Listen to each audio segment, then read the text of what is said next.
Before our distinguished colleague from Sorsogon avail of the privilege hour, we'd like to just recognize in the gallery today our distinguished Vice President Sara Duterte, Mr. President. Yes, we'd like to welcome the Vice President Sara Duterte to the Senate.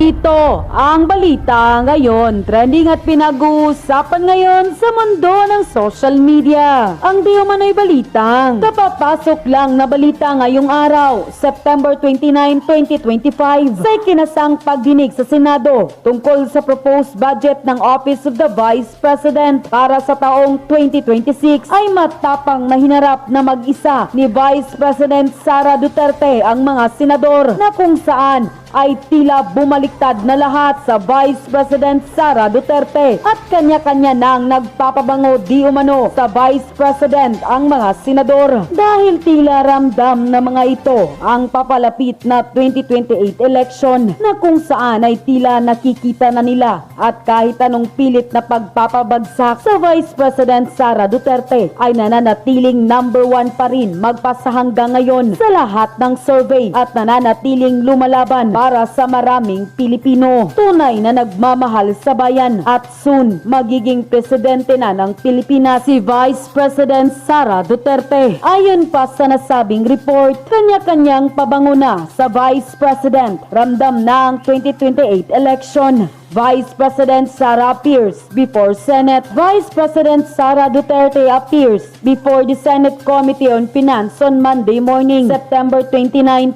2025, to personally defend the office of the Vice President proposed 900 to 895 million budget for 2026. Leading the deliberation is panel chairperson Senator Sherwin Gatchalian alongside Majority Leader Mig Zubiri, Duterte's known BFF, Presidential Sister and Senator Amy Marcos, Senator Bongo, Senator Erwin Tulfo, Senator Loren Ligarda, Senator Ruben Padilla, Senator Jinggoy Estrada, and Senator Ronald Bato de la Rosa. Unquote. Narito ang full video kung saan ay matapang na humarap sa Senado ang Vice President na si Sara Duterte at ang nakakabilib na malalaking pasabog nito sa Senado na siyang hinangaan ng marami sa ating mga kababayan. Narito't panoorin ang full video. Pero bago ang lahat, kung bago ka pa lamang sa aming channel, please huwag kalimutang mag-like, subscribe at i-click ang notification bell para mas maging updated ka pa lalo sa lahat pa ng bagong video na i-upload namin. At ito na nga mga kababayan. Is the Office of the Vice President to present their budget. Thank you, the Honorable Sherwin Gatchalian, the chairperson of the Committee on Finance of the Senate of the Philippines. Assalamualaikum warahmatullahi wabarakatuh. Madayaw, mayong adlaw, kaninyong tanan. Magandang araw sa inyong lahat. The Office of the Vice President stands resolutely as a people's institution. Despite challenges, nothing has so far been insurmountable enough to take OVP off its track, derail its course, or completely incapacitate the institution and stop it from serving the interests of the people. The establishment of 10 OVP satellite offices and an extension office in Tondo, Manila has been pivotal in bringing the national government closer to underserved communities across the country with timely and significant government interventions. These offices enhance the efficiency and effectiveness of OVP services, ensuring that help reaches those who need it most. The successful delivery of OVP service was fueled by the courage of the men and women of the office, courage to be committed public servants working to ensure that all Filipinos experience government regardless of their proximity to the capital. Our 2026 budget proposal builds on the outcomes of the previous year, addressing the significant budget reduction we faced while envisioning a path forward through fiscal discipline and strategic partnerships. I will now proceed to discuss the highlights of the 2026 proposed budget of the Office of the Vice President.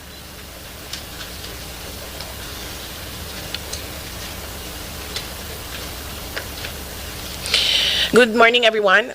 Presenting the highlights and salient features of the OVP budget under fiscal year 2026 National Expenditure Program, or the NEP. The Department of Budget and Management has recommended a budget of 902,895,000 for fiscal year 2026 vis-a-vis the 942,038,000 of the proposal of the Office of the Vice President. The amount recommended is 21.33 higher than the fiscal year 2025 budget as appropriated. The proposed budget will cover personal services or PS, maintenance and operating expenses or MOOE, and capital outlay. For the PS, the recommended budget for fiscal year 2026 is 212,538,000, which is 23.54% of the total budget. The amount is higher by 12.14% than the fiscal year 2025 PS level. Personal services cover salaries, benefits, and allowances of 162 filled positions. It also includes the special duty allowance for military and uniformed personnel and salary for non-permanent positions. The total proposed PS budget, including retirement and life insurance premiums or RLIP, is 212,538,000. For the MOOE, the recommended budget is 673,753,000, which is 74.62% of the total budget. The amount is based on the DBM Tier 1 MOOE level of 654,527,000, plus additional Tier 2 requests of 19,226,000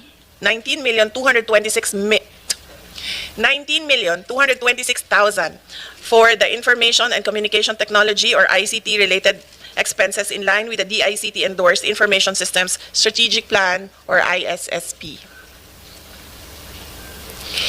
The MOOE includes the allocations of the following: supplies and materials, as well as financial assistance subsidies, which are intended for goods and grants that will be directly received by the OVP target beneficiaries or clients, travel and representation expenses to support the operational needs of the OVP in implementing its programs and projects, including its ceremonial and executive functions, and for the provisions of professional services and rent lease expenses to cover the service fees of contract of service personnel, IT-related consultancy services as per the ISSP, and the operational needs of OVP central and satellite offices.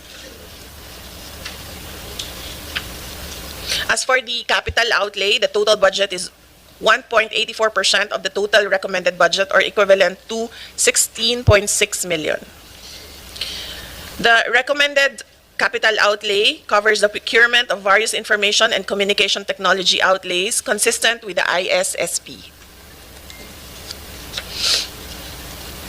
By appropriation source, the amount under agency-specific budget is 889,236,000 and 13,695,000 under automatic appropriations for the RLIP.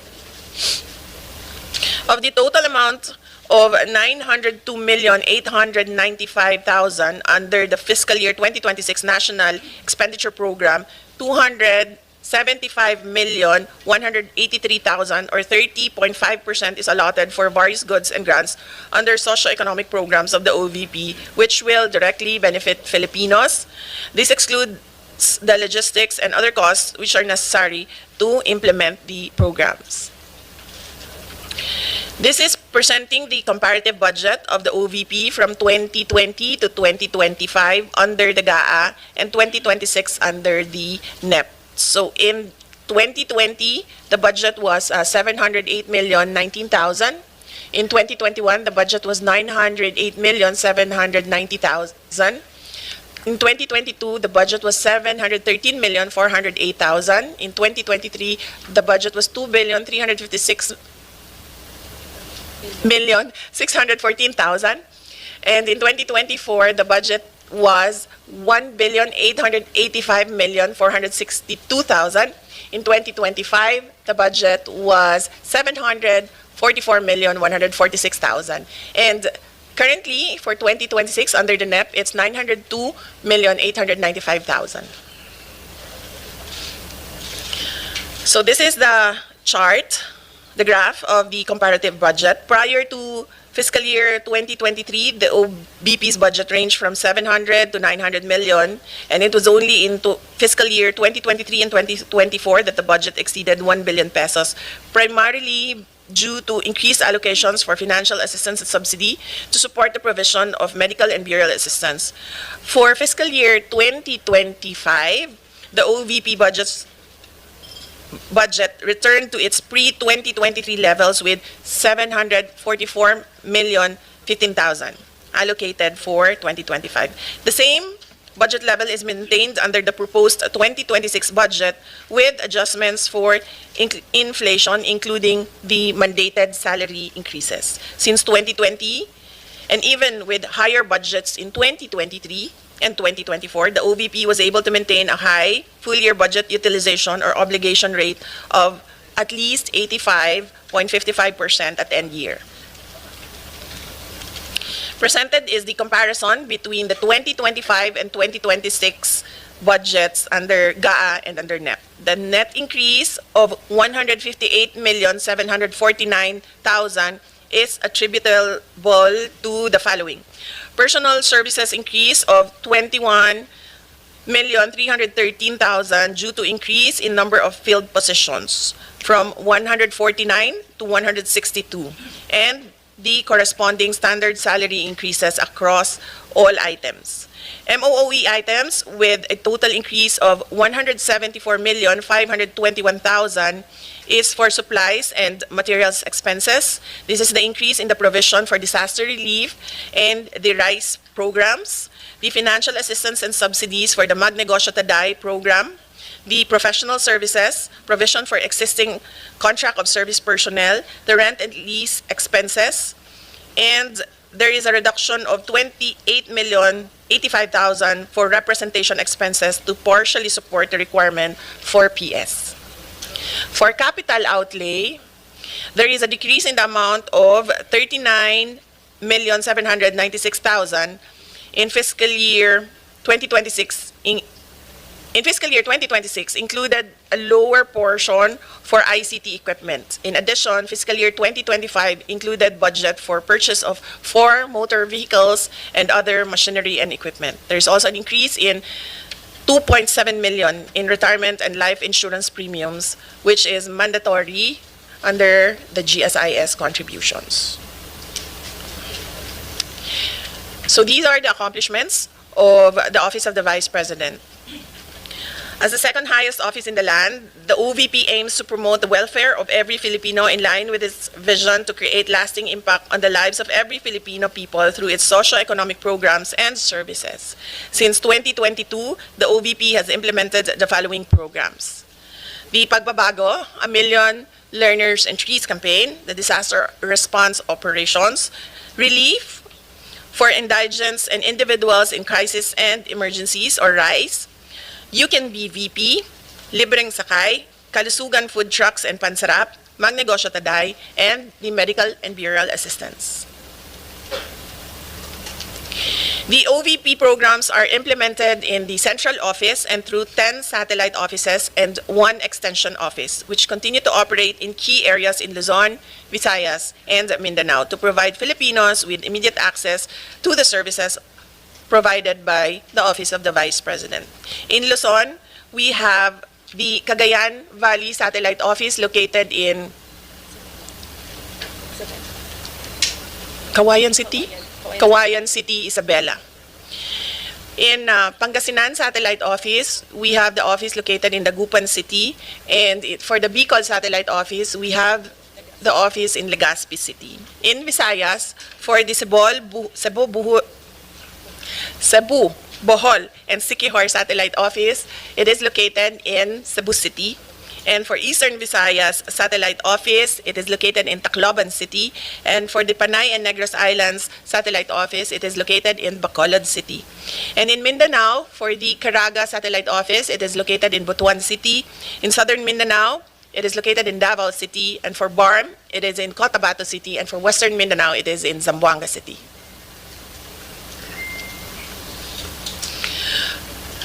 For fiscal year 2024, the OVP had a target of 1,013,620 beneficiaries for all the programs and a total of 1,780,079 individuals and groups were served.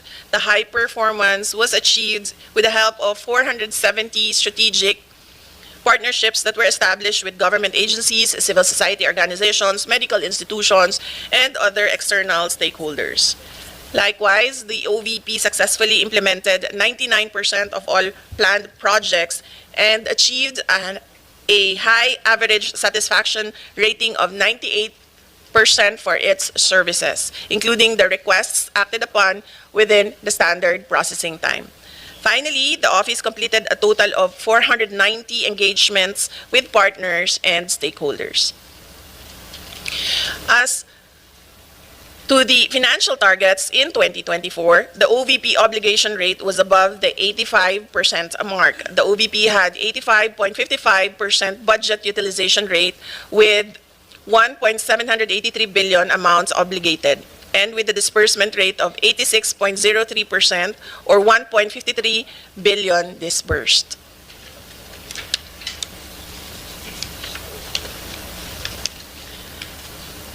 For fiscal year 2025, the OVP has continued the implementation of its flagship programs designed to provide the Filipino people with access to basic social services, with a target of 1,047,935 beneficiaries for the year, a total of 595,757 individuals, or 57% of the target, were served across all OVP programs and services during the semester. The OVP has also established 242 partnerships to support the development and implementation of its various initiatives. Notably, the OVP successfully implemented 100% of planned projects encompassing activities such as social preparation, technical assistance, and program implementation. Furthermore, the OVP achieved an average satisfaction rating of 97% for its services, exceeding the target of 90%. In addition, the office completed a total of 770 engagements with partners and stakeholders, further strengthening collaboration and support for its programs. As of June 30, 2025, the OVP has 756.33 million total release allotments and a continuing appropriation equivalent to 147.1 million, totaling the available allotment for the year to 903.43 million. For the first semester, the OVP has already obligated 34.3% of the available allotment received, equivalent to 309.69 million, and with a disbursement rate of 66.8% or 206.83 million. Although the current rate of 34.3% falls short of the mid-year target, the OVP's mid-year utilization rate remains consistent with previous years, which are below 50%, since some of the OVP programs are implemented only in the second semester of the year, such as the Pagbabago program, wherein bag distributions are made after the opening of the school year, and activities for disaster response, which are usually during the typhoon season starting July, and some procurements are ongoing. With these, the OVP remains on track in maintaining an obligation rate above 85% by year-end, as has been achieved in prior years.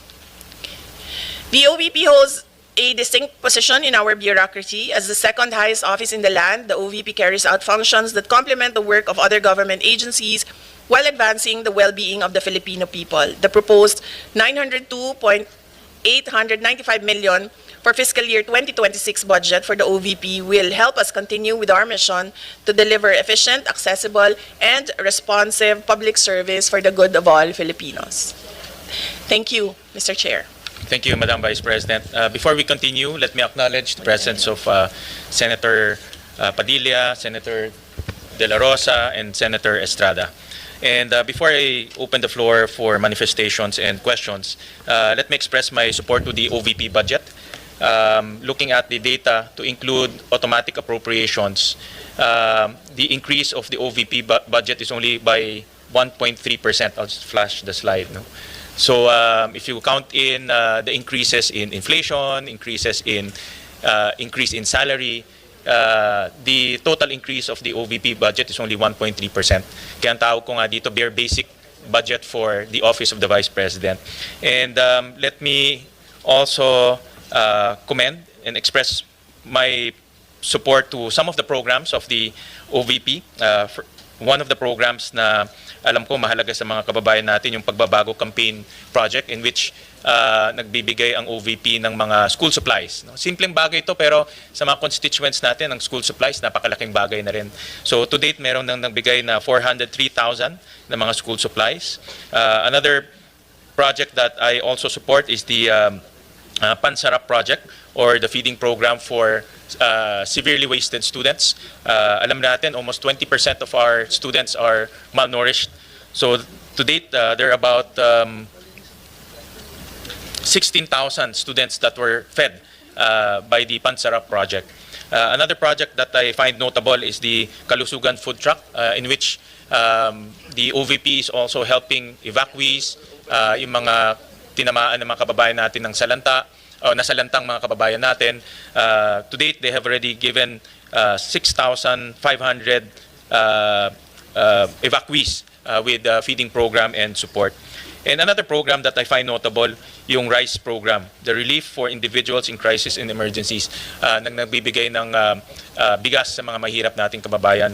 Marami sa ating it's simpleng programa pero napakahalaga dahil marami sa ating mga kababayan, lalo na yung mga nasa malalayong lugar, pumapasok ng eskwelahan ng gutom at hindi sila natututo. To date, 197,000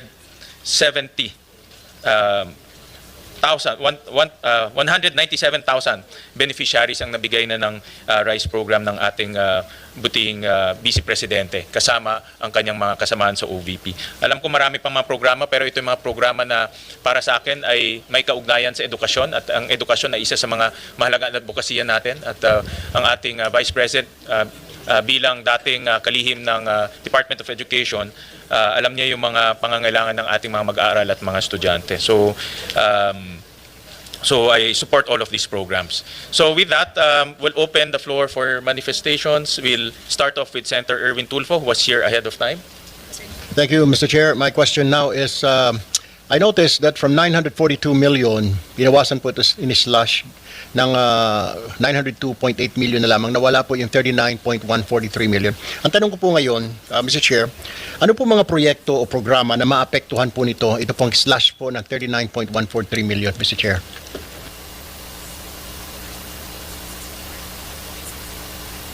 Mr. Chair, may I be recognized? Attorney Sanchez. Thank you, Mr. Chair. Your Honor, the amount that was not considered by the DBM only pertains to ICT equipment. So out of our original request, only a portion of that was included in the NEP. So we will just reprioritize the ICT equipment that we will procure and will work within the budget that was provided in the NEP. So, Mr. Chair, nabawasan po ito para sa ICT po ninyo. So, saan ho na manggagaling ngayon yung kailangan ninyong purchase for this purpose, Mr. Chair? As mentioned, Mr. Chair, we will just review our requirements and prioritize based on the urgency of the ICT equipment that we need to procure. So some of the items will have to be deferred or we may need to forgo some of the items, Mr. Chair. Ano-ano po, Mr. Chair, mga bago existing programs ng OVP na popondohan po ng OVP this year? Kasi I noticed from 744.1 million po na budget ng 2025, you're asking for 902, pero nabanggit nga po ni VP kanina na mostly ay sa MOOE, mapupunta po 100 plus million po yata.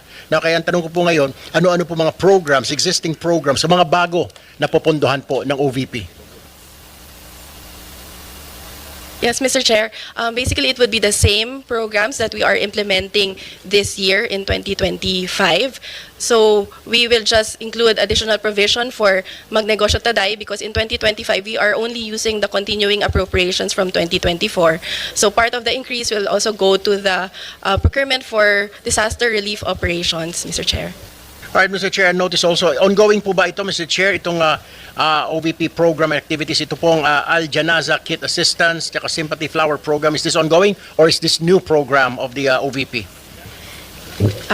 It's part of our ongoing programs, Mr. Chair. It used to be part of our medical and burial assistance program, but we are running it as a separate program now because instead of giving monetary grants, we provide a kit, Aljanasa kit, Mr. Chair. Mr. Chair, I just noticed kasi po like I have an office at Zamba Sultan, Zamboanga City.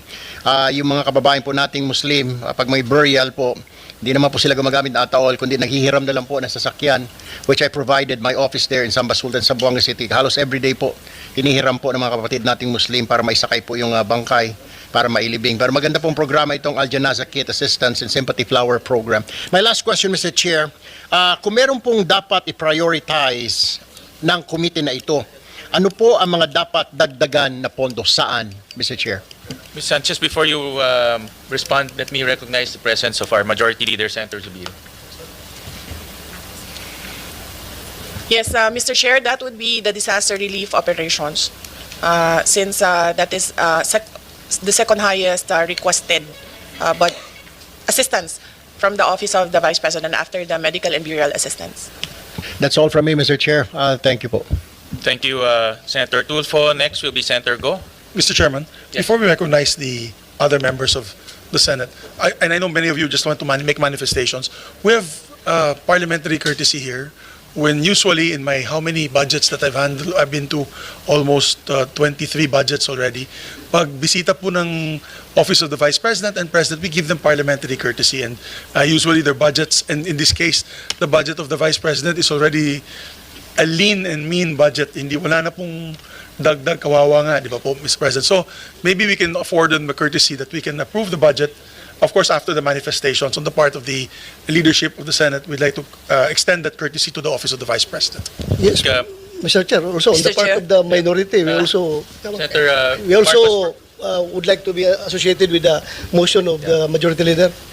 Senator Marcos. That was my question, Mr. Chair. Is that a motion that we therefore endorse the budget of the Vice President from the subcommittee to the Mother Committee of Finance? Well, let's give the members an opportunity to give their manifestations. No? That's fine, All right. but may I make that motion and hold it in abeyance Yes. until everyone has You can do it at the manifested? end Thank after you. the manifestations. Mr. Chair, before I have to attend to a caucus upstairs, I would just like to manifest that I support po the budget of the OVP. As a matter of fact, kung po pwede po sana pag-aralan natin review, yung binawas po na 39 million, baka pwede pong ibalik ulit. Because maganda naman po yung mga programang na ilatag po ng OVP. Thank you, Mr. Chair. Thank you, Senator Tulfo. Next is Senator Go. Salamat, Mr. Chair. I also hope we could accord parliamentary courtesy to the Vice President and approve her office budget swiftly. Mr. Chair, distinguished colleagues, and to Vice President Sara Duterte, good day. Mr. Chair, I just want to express my strong support for the proposed budget of the Office of the Vice President for 2026. As a proud Dabawenyo, I have witnessed firsthand the remarkable work of the Vice President when she was still the mayor of Davao City and when she became Vice President, and I sincerely believe Vice President Duterte's initiatives have been instrumental in helping this government uplift lives and promote the welfare of all Filipinos. Tiwala po ako sa ating Vice Presidente at sigurado po ako na nagagamit po ang pondo ng bayan sa tama. Sa totoo lamang po, matagal po ako nagtrabaho kay former President Duterte at naabutan ko po nung siya po'y naging Vice Mayor ng Davao, si Vice President Sara. Kung stricto po si dating Mayor, dating Pangulong Duterte sa panggobyerno, mas stricto po si VP Sara. At alam ko pong magagamit talaga ang pondo para sa pantulong sa ating mga kababayan kesa naman po napupunta lang sa flood control, nagatasan po ng ilang mapagsamantala. Sa mga nakaraang taon, nagkaroon ng OBP ng mga programang nagbibigay ng tunay na benepisyo sa ating mga mamamayan. From medical assistance to relief operations, educational support, pangkabuhayan programs at libreng sakay among others. Sa totoo lamang po itong libreng sakay ay atin rin po itong sinusuportahan in my own small way po. The Medical and Burial Assistance Program has assisted more than 187,000 beneficiaries when it was still given funding. In 2024, the OBP was able to distribute more than 144,000 to individuals in need.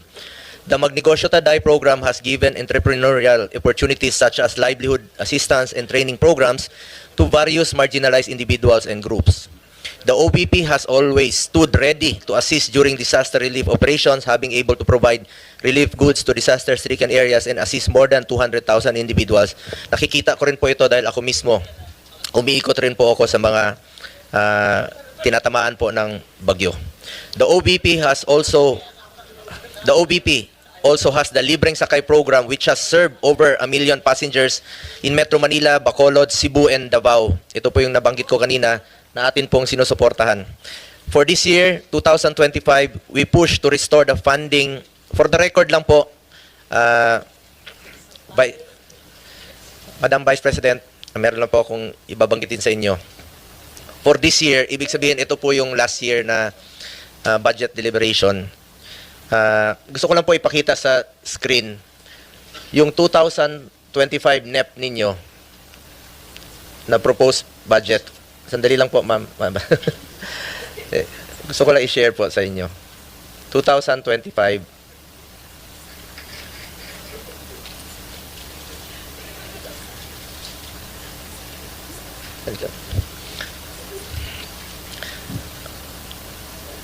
Hindi, yung 2000 NEP. Sana yan? Ayun. Yung 2025 na NEP ninyo, yun po yung proposed budget ninyo for this year sa 2025. Pagdating po rito, after the GAB, ibig sabihin, after dumaan po sa lower house, ginawa pong 733 million. So, ibig po sabihin na nabawasan po pagdating dito sa Senado. Ito po yung sa 2025. We push to restore the funding for socio-economic programs of the OBP, which was cut by the lower house. Dahil alam natin na malaking tulong po ito sa mahalagang programa po ng OBP na may direktang benepisyo sa ating mga kababayan. From the proposed 2 billion in the NEP, the OBP only received 733 million in the 2025 GAA. Hindi po napondohan at binawasan po ang pondo sa mga programa na pangtulong po sa ating mga kababayan. In fact, I wrote a letter to then Finance Chair Senator Grace po to restore funding for the OBP. Nakakalungkot lang po na hindi ito napagbigyan. Majority rules dito at minsan po'y small bycam po ang nagdi-decide. Marami po sanang matutulungan ito kung na-approve po itong budget. Ma'am, ayan po yung sulat ko for yung last year po. Sa totoo lang po, inihalal po ang Vice President hindi lamang para umupo sa pwesto at maging spare tire. Inihalal po siya para maging working Vice President para maglingkod at tumugon sa pangangailangan ng ating mga kababayan. That is why for next year, I urge the Senate to support the budget of the OVP in full. Napakaliit po ng increase. 1% lang po. Pero alam naman natin na marami pong matutulungan. Kung pwede lang po, Mr. Chair, kung allowed po ito, bawasan po ang budget ko sa opisina sa Senado. Kahit konti, ilagay na lang po sa OVP. Mr. Chair, lahat tayo na sa gobyerno, public servants, we are meant to serve the Filipino people. Basic mandate po ang tumulong, lalo na po sa mga nangailangan ng social services. Nakikita ko po yan, mahaba po yung pila sa kanyang mga satellite office. We must further empower and help BP's office to respond to the needs of the Filipino people, especially the marginalized sector. Muli, nais ko pong ipahayag ang aking suporta para sa budget ng OBP. Alang-alang na lang po sa mga kababayan nating mahirap. Let's support her to be a working Vice President. Maraming salamat po. Maraming salamat, Senator Go. Next is Senator Marcos. Yes, karangalan at ligaya ko na makasama sa ibang mga project na ito. Kaya alam ko na talagang magaganda at tulong sa ating mga mamamayan ang ginagawa ng OVP. Bilyon-bilyon ang naririnig nating na hinahatid na tinatawag na basura doon sa flood control. Kung tutuusin, wala pang 1 bilyon ang hinihingi ng OVP. Barya lang po ito, ibigay na po natin, dagdagan pa. At dahil dito, nagmotion na po ako na sana ipasa na natin at i-endorso na sa malaking komite. So, Mr. Chairman, if I may. So, there was a motion duly seconded by Senator Amy Marcos. I made that motion earlier. Of course, with the amendment that yung budget daw ni Senator Bongo, idagdag natin sa OVP. Kasi siya na mismo nag-offer, Mr. President. So, you can make that amendment in the budget para madagdagan sila. I so move, Mr. Chairman. Second motion, Mr. Chairman. Senator Padilla, do you have any before I act on that, I know that you have my manifestation. Maraming salamat po. Sinusundan ko na po ang silambit ni Senator Marcos at si Senator Zubiri. Yeah, thank you. Senator Estrada, before I act on the motion, any Well, first of all, I fully support the budget of the Office of the Vice President. And then I would like to associate myself again with the statement of Senator Bongo. Total naman, meron nagsabi ni sa senador na malaki insertion natin. Ibigay na natin sa Office of the Vice President para maging working Vice President siya. Thank you for that manifestation. There's a motion made by our Majority Leader and Senator Marcos, duly seconded by Senator Bato, Senator Padilla, Senator Estrada. Is there any objection? Hearing none, the budget of the Office of the Vice President is now deemed submitted for plenary's consideration. So, congratulations. Thank you very much, Thank you, Madam Vice Mr. President. Chair, and thank you, members of At yun na nga mga kababayan, ano na ang masasabi mo? Kung mayroon kayong hinaing at komento patungkol sa balitang ito, please comment down below. Pag-uusapan natin yan sa comment section. At kung nagustuhan nyo ang video, ay huwag kalimutang mag-like at i-share na din para mas marami pang makaalam at umabot ito sa marami sa ating mga kababayan. Maraming salamat po!